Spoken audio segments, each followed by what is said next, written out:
Hey guys, welcome back to the channel. Today I am going to be reacting to a video called Max Verstappen being unapologetically Dutch for 10 minutes. This is from a channel called Burnout Bio, so check it out. I think that Dutch people are like known for being very direct. Is Max very direct? I guess we'll find out. So let's seek it out and comment, like us and subscribe. Not my problem. Who would win if you all raced in reverse? I don't know, and I don't really care. Why is it you think that you can handle that better than others? Because I'm Dutch. Oh, great answer. Wet races are boring, cars are slow, and there's no racing. The only entertainment is driver mistakes. Sir or ma'am, you are an idiot. Okay. She took it that. The last. Nicht auf die Ideallinie, yeah. See that, by the way? What? 7-time world champion, 4-time world champion, first hit. Oh, okay. Yeah, of course, because he's saying like if I've won like that many times, I think maybe I should allow to like be the last one in. But no, I'm still like arriving early, and you know, maybe after having done that, maybe there are some I don't know, if they should be more lax with me. Orange, of course, is the color here, but orange is That's also good, very right? dangerous right Because it's behind Dutch. you. How difficult this is at the moment, beating and being a lot faster than McLaren. Yeah, but this is the good orange. The one behind me is ugly, so it's okay, we'll deal with that. I don't get that. What do you mean the one behind you? It's ugly. It's orange. Like Dutch is orange. How come that's bad? I don't really understand. What do you think the media could do better in your like dream version of F1? Don't ask that many stupid questions. Oh. Because if you ask me a stupid question, you get a stupid answer. Oh, okay, like that's the answer. I thought that he was saying that to the guy, to the journalist. I was like, don't ask me stupid questions. Oh, yeah, that's the answer to the question. I'm so scared of interviewing this guy. I don't know, like, is that with me? I should ask stupid questions? Or is that your answer? By the way, we do have some listener questions that we need to get on top of because I'm very wary. Question. No, Let's find no out. stupid listener questions. I wouldn't want to interview him. I'm They're scared. great athletes, the best in the world. Wow. His Majesty, we have to go on the podium. That's what we tell everyone. Grandi ragazzi. What? Yeah. Thank you. Is the RB19 a rocket ship this season? The person in the seat. No, I'm just kidding. How do you deal What with do you mean, like the person in the seat? Is it because like no, it's not a rocket season? Like it's not a rocket ship. Like the important part is the one that's driving it. Is that it? I don't know. all the comments done after? Wait, hold on. I didn't really got that. No, I'm just kidding. How do you deal with all the comments done after Austria regarding your driving? Not giving a shit. Just getting on with your life. Okay, cool. Do you think that sometimes people are too hard with you, that you don't deserve this kind of criticism? Again, just I don't care, man. I just go home, I live my doesn't life. care. I had a few Great. lovely gin tonics on Tuesday on the boat, What a and great now life. I'm here again. There's been yet more speculation about your future in recent days, recent weeks. Is You there any drinking a Red update Bull? you can give us? No, Okay. And what do you make No of comment. the speculation? nothing. And do you have a date in mind? No, No. there's nothing to say So from my side. full commitment to Red Bull 2020. I said there's nothing to Nothing. say. So, Okay. He's not giving you an inch. I don't care. I don't know. I told you. There's nothing I can't really elaborate on that. If your steering wheel had a secret button, what would it do? disappearing Okay, completely.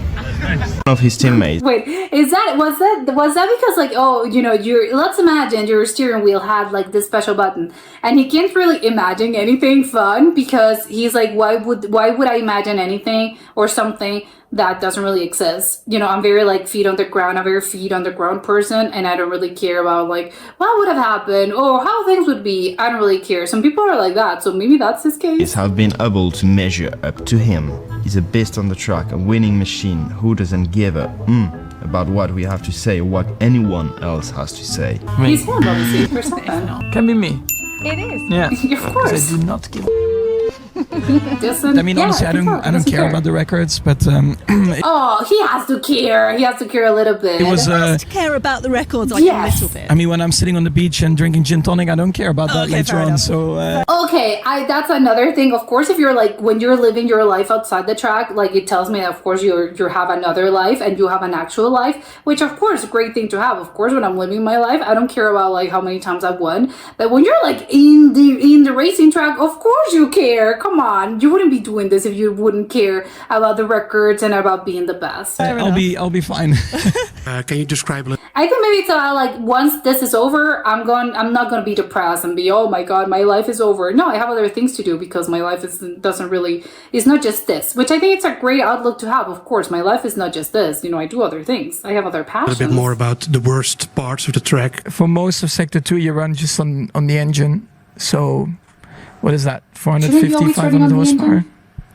Something like that. You don't know enough about which driving. Is, I guess, less or more or less what a Formula 3 car has. But with F1 downforce.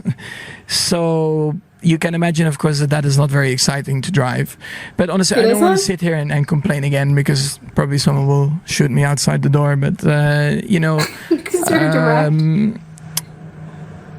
like I said before, I'm mentally just adjusting to it and I'm trying to make the best out of it, even though, of course, it's not what I like, not what I love to do in Formula 1. But yeah, I can also sit at home and drive nothing, but that also doesn't do anything. So I'm just trying my best. Max, why have you... Okay, I have no idea what he was referring to, but I will say those are like the most words I've ever heard him say. You had so many accidents. How would I know? Yeah, like... It's an accident. It said so in the title. I wouldn't know why do accidents happen? I don't know. And he says it with a straight face. And like I said in the beginning of this press conference, I got really tired of all the questions. So, yeah. Why are you at a press? This is so funny because a press conference about answering questions. So he's like, I don't really want to be here. I think if I get a few more, I'll headbutt someone. Multi-points thing. You're alongside George. I don't need to hear it again. It's really pissing me off. I mean, you speaking about it on Thursday, it's such a waste of time. It's very childish. So oh my God, he's like giving us. that's why I also don't want to say too much because it's really annoying, this world that we live in. Okay. What colors are on the flag of the Netherlands? He's probably going to. Oh. No, actually no. On the flag, my race flag, my race flag. So it's red and blue. And white. And white. What is your general opinion about the cars, about the racing with new cars? It's the same for me. I mean, if you enjoy that, okay, but that's what I do at home when I play Mario Kart. You know, so. Oh my God. I found a cheaper solution. I swapped the simulator for my Nintendo Switch, and practicing a bit of Mario Kart actually. Is he like criticizing in a way, shading like the newer cars or something? Like it's giving me vibes of that. Although I have no idea about the context. Finding the mushrooms is going quite well. The blue shell is a bit more difficult. He's like saying a lot without actually saying I'm it. working on it. Many congratulations to the top 3 finishers of the FIA Formula 1 Dutch Grand Prix. In third place, Pierre Gasly. In second place, Fernando Alonso. And taking a record-equaling 9th win in a row and his third here at Zandvoort, our winner, Max Verstappen. He won the Netherlands prize. An extraordinary race. Yeah, it's fantastic. Look at this. I got this now. That's the highlight of the day for me. Well, yeah, I mean, the race itself, very hectic, of course. I mean, very happy to win here in front of my home crowd. All right, look, Max, very well done to you. Thank you. I'm sure there'll be some more questions in a minute. Fernando, coming to you now. He's like, don't ask what a me race. anything. What is Your that? 7th podium of the season. You seem to have incredible pace in all conditions. I'm straightforward. Maybe that's not always appreciated, but... No, I like it. That's the way I am. And I mean, it's very simple. Like Be yourself. You can like me or not. I mean, I don't force anyone to like me. And he doesn't care, probably. You know? There was any booing? I didn't hear anything. Maybe I'm deaf. Like, I don't need to really talk about it. It's not worth my time. Out of sight, out of mind. Got to talk about the move. A great fight with Charles, obviously, towards the end. Watching you two side by side was fantastic. And then the move that sealed it. Talk us through it. Racing. That's how it's... I don't want to talk about it. I just drove the car. Cool. Okay, cool. Otherwise, it's better to stay at home. The question for you, Max. Oh my god, okay, I'm gonna... What? That's how it's called. Otherwise, it's better to stay at home. Okay, so I like his attitude. His philosophy is you're not gonna race, you just... Why are you even doing this? Like, Question for you, Max. You lost out to Lando by just 2 points. I'm just wondering what you think now about the incident with George Russell in Spain, whether you regret that, looking back on it. Probably has no regrets. You forget all the other stuff that happened in my season. The only thing you mention is Barcelona. Ooh, I knew that would come. Yep. Okay. Well. Are you giving me a stupid grin now? I don't know. Yeah. And I think you spoke to the Dutch media. This is like a journalist's worst nightmare.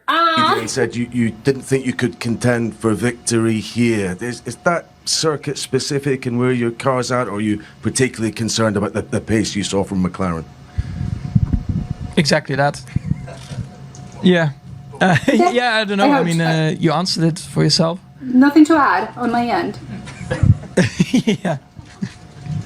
David Croft, Sky Sports F1. Max, another championship year, but let's delve into a parallel universe, the one where Lewis Hamilton approaches Red Bull and Christian Horner says, I don't think he'll be like, we're interested in you. He said that Lewis and his people reached out to Red Bull about whether there's any interest in driving. Checo's got a contract next year.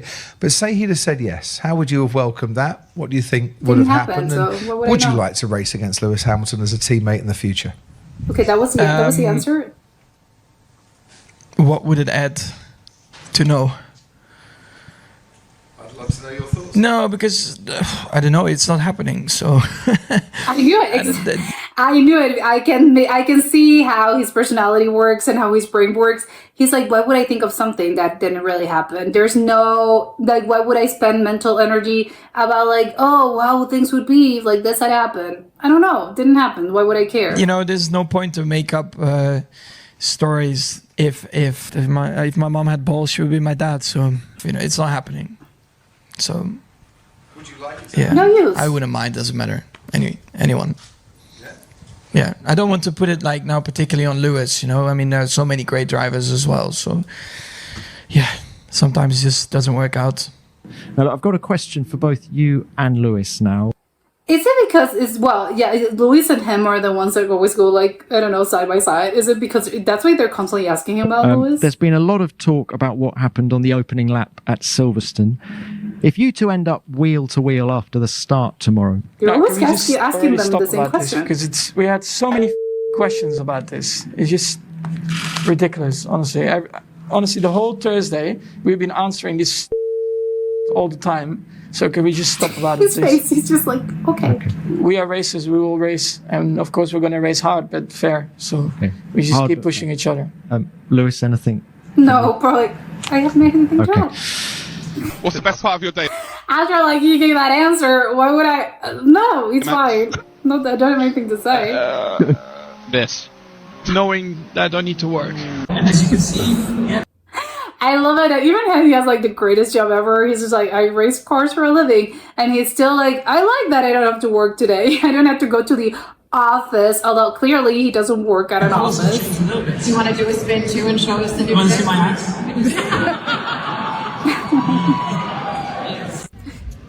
You want me to talk now? Yes, talk us through by the fans. Yeah, I pressed my battery button and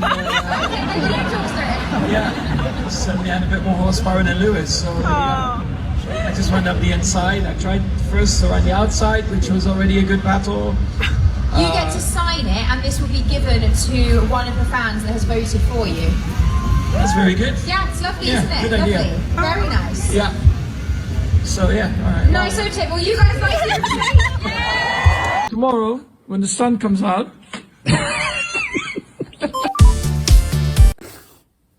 He's really funny. Okay, I love his attitude. I think I can see why people say like he's so very Dutch. It's because I think it's in the directness of it all and how honest he is about a lot of things. I think there's a lot of times in which, of course, like if you're a media person or just a famous person in general, things are going to be more, you get PR training, and there are certain things that you probably like shouldn't say, or they advise against you like saying. So I like that he doesn't really have that. He's just like, he's always being himself constantly, which I love. And I think that's a very Dutch thing as well. I think maybe, we're used to like the whole American version of people being, again, if you like ask someone a question, they're going to be like, oh, they're going to give you the polite, like cookie cutter answer. And I like that he's not really any of that. He's like, if he doesn't like the answer that you're asking, he's going to tell you that sucks. Like, no, I don't really like this stupid question. And he doesn't really care.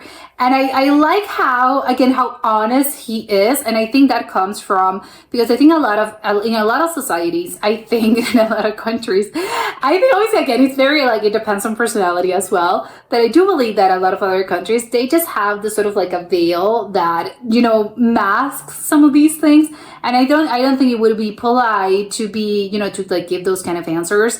But because he's Dutch, they don't really tend to care about these things.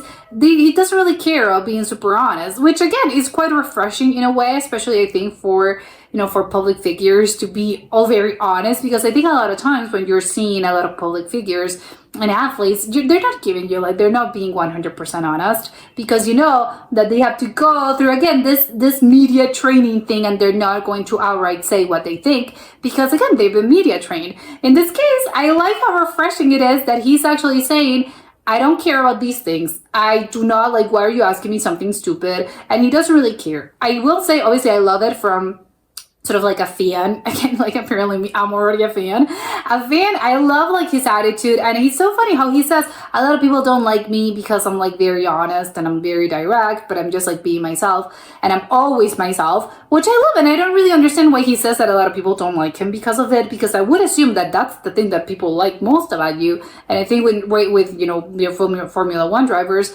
I think it would be like the number one thing. I like him because of that specifically. So I don't really know why would someone not like him because of this. I can think of like two people, more than two people. Is if I were a journalist, I wouldn't really like him probably, because I'd be very scared of like asking him something. I know that he would like, his reply would be, "This is stupid, don't ask me that." So I think like those are the journalists are the ones that probably do not really like him. But the others, I'm like, oh yeah, it's fine. Maybe other drivers, they don't really care if it's like that honest with his teammates or with just other drivers in general.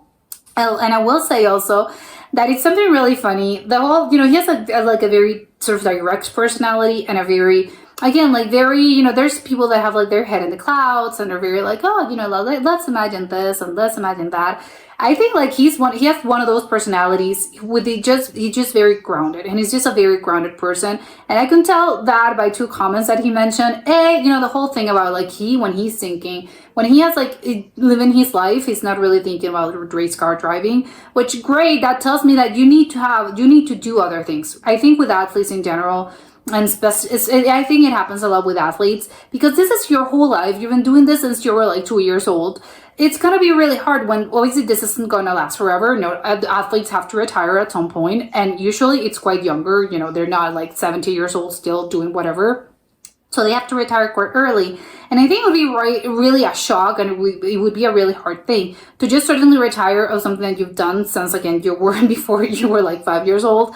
It's really, really hard, because this has been your life for so long that it's got to have like, it's got to be really, you kind of like, you hit a wall with, oh my God, like this is my life now. What would I do? Like, this is the only thing I've been doing my whole life for like 40 years. So in this case, I like that he apparently, again, he's very grounded in the sense that he knows that, the F1 thing, the cars and all of that, it's something that I love, but this isn't my whole life. I know that once this is over, I'm going to have something, some interest, something that I can return to, and I'm just going to live my life. My life is not going to be over, which I like it. And you would think, oh, but of course it's normal. But I think no, for a lot of these people, it's not really normal, because they have, this sort of soul occupation that they've had, and this focus they've had their whole lives. It's really going to be a hard thing to just step back from it. So I like that he appears to have like a good head on his shoulders, in the sense that this isn't really all that's all out there. Like, it's not going to be over. I'm just going to live my life, which great. I think it's a really hard thing with athletes. And the other is that he is very like the whole, again, why would I be thinking about like, oh, you know, imagine this and this and that? No, you know, he's not thinking about what would have happened. Oh, what would you have done if you hadn't been penalized? What would have happened if he was your teammate? He's like, I don't really take, you know, mental energy into like thinking about these things, because the only thing that matters is, you know, what's in front of me, what's already happened. And those are the things that I have to focus on, which, you know, great piece of advice. You shouldn't really spend time, you know, thinking of the what ifs. It's like, no, you know, just focus on what's happening and don't think about what would have happened if you hadn't done, or if you had done something. And it's the same thing with the here and now. It's very like mindfulness, you know, let's take care of what's happening right in front of our faces and in our lives, and that's it. And whatever hasn't happened, like, don't take mental energy into like caring about those things. And so I really love that. And I also really like how, despite all of that, he's very passionate about like his driving. And I love that he was like, oh, like, how did you do this? And he was like, I drove like this. It was to race. Like, if you're not going to, you know, you're not going to give it your all, and you're not going to have, you know, you're not going to be 100% in it. Like, why are you even like, why are you here? Just like stay at home and do not do this, which, you know, I love it. I really like it. And I really like his personality. I don't know if it's a combination between like his own personality and being Dutch, but I think that being Dutch probably does influence like a huge part of his personality. And I have to say, I love it. But that's it for today, and I'll see you next time. Bye!